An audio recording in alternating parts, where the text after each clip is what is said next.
시간 은혜 나누실 하나님 말씀은 요한복음 4장 46절부터 54절까지의 말씀입니다. 오늘은 구과 기도와 믿음에 관한 주제로 말씀을 나누겠습니다. 요한복음 4장 46절부터 54절까지 여러분 교재 40쪽에 있습니다.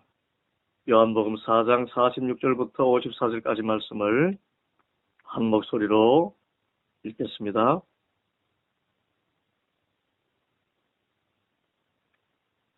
예수께서 다시 갈릴리 가나에 이르시니 전에 물로 포도주를 만드신 곳이라.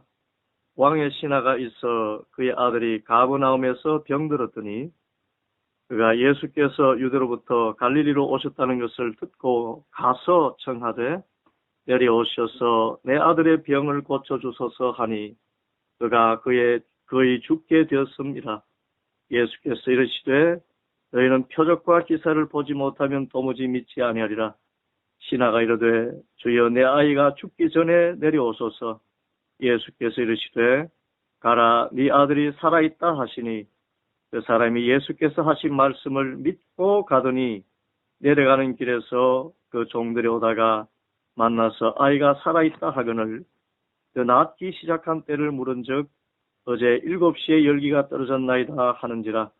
그의 아버지가 예수께서 네 아들이 살아있다 말씀하신 그때인 줄 알고 자기와 그 온 집안이 다 믿으니라. 이것은 예수께서 유대에서 갈릴리로 오신 후에 행하신 두 번째 표적이니라. 아멘. 오늘 이 말씀을 통하여서 우리가 믿음이 기도에 얼마나 중요하게 역사하는지를 깨달아 알고 하나님 주시는 믿음을 가지고 기도해서 다 승리하는 성도들 되기를 소원합니다. 기도 사역은 우리의 믿음을 세우는 사역입니다. 왜냐하면 믿음이 없이는 기도할 수 없기 때문입니다. 우리가 어떻게 기도합니까? 하나님을 믿기 때문에 기도합니다. 어떤 하나님을 믿습니까? 우리에게 좋으신 것을 아낌없이 주시는 하나님을 믿고 또 사람이 할 수 없는 일을 능히 하시는 이가 하나님이신 줄 믿고 기도하는 것입니다. 이 믿음이 없이 기도한다면 사실 그 기도는 주문과 같은 것이고 자기 자신의 마음속에 있는 여러 떠오르는 그 감상을 내놓을 따름입니다. 자신의 생각을 묵상하는 그런 일일 수밖에 없습니다. 그런데 기도는 하나님을 믿기에 우리가 부르짖어 기도할 수 있고 또 간구할 수가 있습니다. 약속의 하나님을 믿고 또 주님의 능력을 믿기에 기도하는 것입니다. 오늘 말씀에 예수님께서 전에 물로 포도주를 만드신 곳 갈릴리 가나에 이르니 왕의 신하가 있는데 그의 아들이 병이 들었습니다. 그가 예수님께서 갈릴리에 오셨다는 소식을 듣고 갈릴리까지 왔습니다. 이 가버나움에서 갈릴리까지는 무려 30km 되는 거리입니다. 그런데 그 먼 곳을 주님께로 찾아왔습니다. 왜 찾아왔습니까? 이유는 하나입니다. 내 아들의 병을 고쳐주소서. 내려오셔서 내 아들의 병을 고쳐주소서. 이 왕의 신하는 예수님께 가면은 내 아들의 병이 고침받을 줄 믿었습니다. 의사는 고칠 수 없어도 죽어가는 내 아들이지만 예수님께서는 내 아들의 병을 고칠 줄 믿습니다 하면서 주님 앞에 나온 것입니다. 그래서 기도는 믿음을 가지고 주님 앞에 나아가는 것입니다.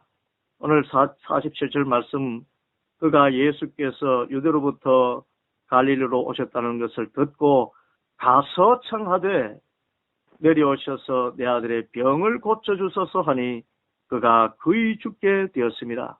여러분, 세상의 가장 큰 문제는 그 문제를 해결할 수 있는 사람을 찾게 되어 있습니다. 아무나 찾지 않습니다. 믿음이라는 것은 예수님께서는 이 문제를 해결해 줄 수 있다는 것을 믿는 것입니다. 그래서 30km나 떨어져 있는 그 먼 길도 자기 아들이 죽어가는 그때에 살려주시리가 예수님인 줄 믿고 달려오게 된 것입니다. 믿음이 있어야 기도하게 됩니다. 그리고 믿음의 기도라는 것은 주님께서 하신 말씀이면은 그 모든 말씀이 그대로 이루어질 줄 믿는 것이 믿음입니다. 즉 다른 말로 믿음은 순종과 같습니다. 오늘 50절 말씀 보면은 예수님께서 말씀하십니다. 이 왕의 신하는 아이가 죽기 전에 자기 집으로 내려 함께 가셔서 그 아이를 고쳐주기를 바랬지만은 주님께서는 말씀하십니다. 예수께서 이르시되 가라, 네 아들이 살아있다 하시니 그 사람이 예수께서 하신 말씀을 믿고 가더니 그랬습니다. 여러분, 믿음은 내 생각, 내 계획 이런 것을 다 버리고 주님의 말씀을 믿고 순종하는 것입니다. 왕의 신하의 생각에는 자기 아들을 고치려면은 이 예수님께서 직접 가셔서 만져주시기를 바랬을 것입니다. 그런데 예수님께서는 가라 그러십니다. 너와 함께 가지 않겠다는 말씀이지요. 가라. 그리고 하신 말씀이 네 아들이 살아있다 합니다. 사실 이 아들이 거의 죽게 된 것을 보고 30km를 다름질하여 왔지 않습니까? 그런데 주님께서 그냥 말씀만 하십니다. 네 아이가 살아있다. 네 아이가 살아있다. 그냥 가라 그렇게 이야기합니다. 살아있다. 그런데 이 신하의 믿음이 얼마나 좋았는지 예수님께서 하신 말씀을 믿고 가더니 그랬습니다. 이것은 다른 말로 순종이라고 이야기합니다. 여러분, 내 생각을 붙드는 것이 아니라 그것을 주님께 강요하는 것이 아니라 주님 이 문제를 어떻게 할까요? 기도했을 때에 주님께서 들려주시는 음성에 순종하면 기적이 일어날 줄 믿습니다. 여러분, 믿음은 순종입니다.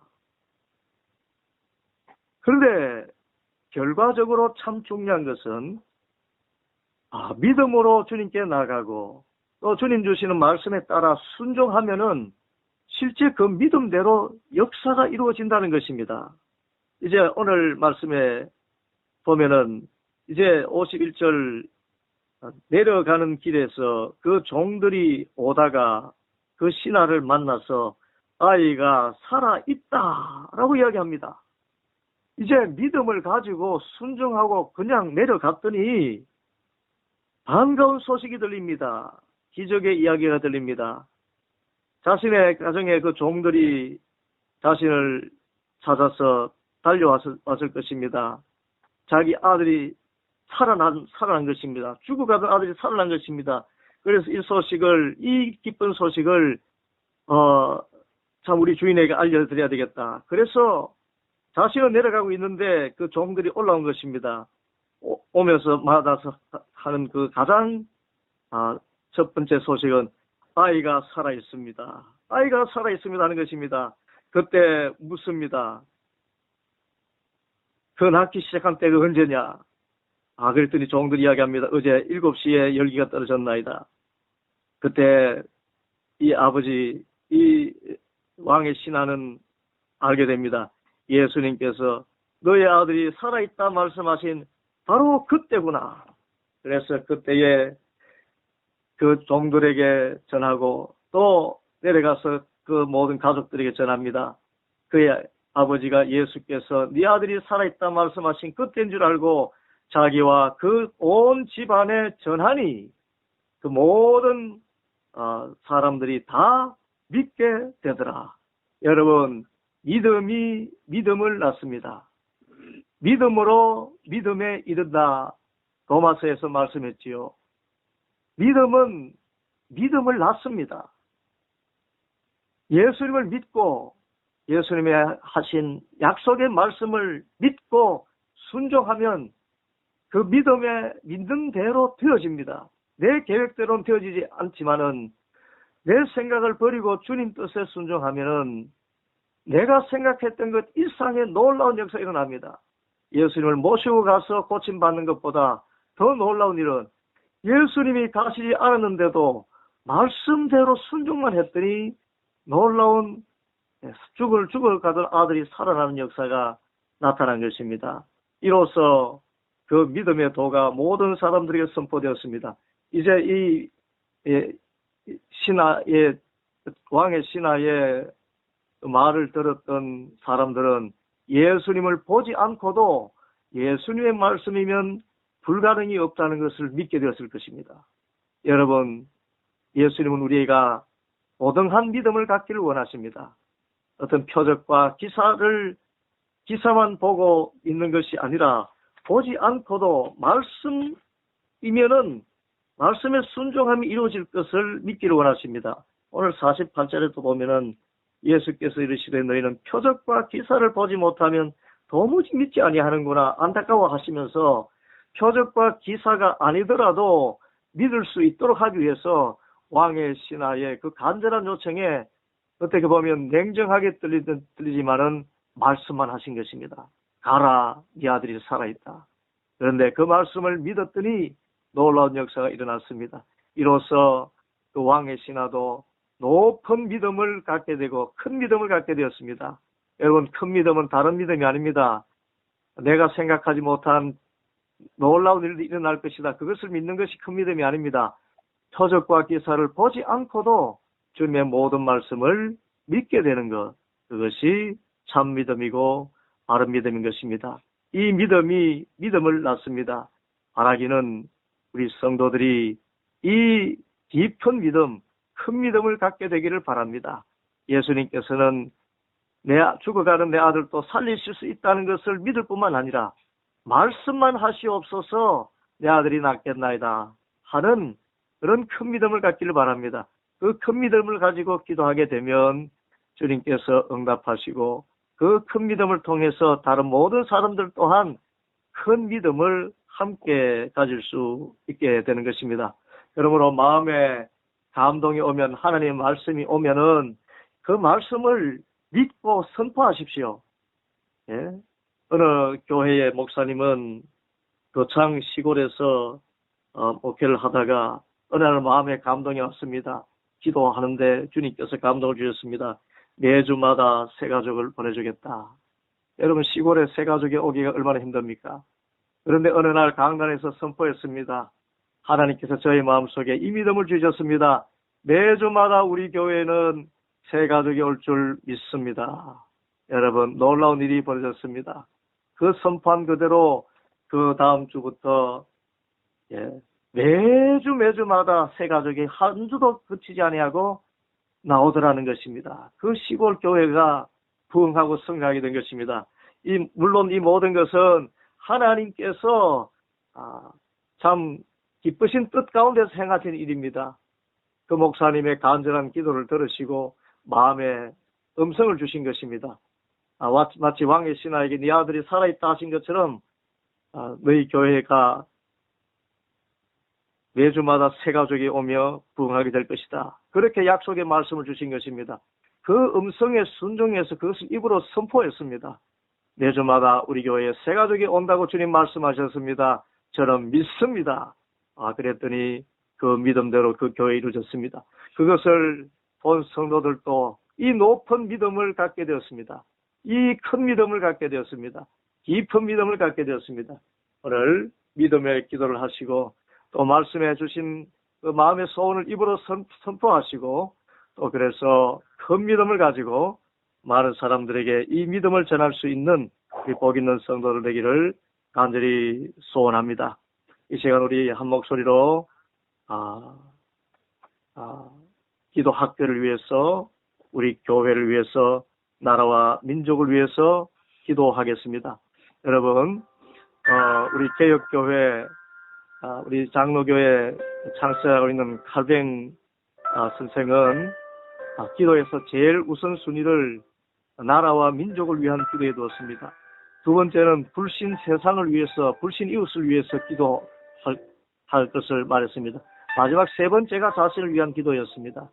오늘 우리가 이 개혁교회 전통의 기도의 순서를 따라서 나라와 민족을 위해서 기도하고 또 이웃 불신자들을 위해서 기도하고 그 다음 우리 교회를 위해서 기도하고 우리 기도학교를 위해서 기도하고 각자를 위해서 기도하겠습니다.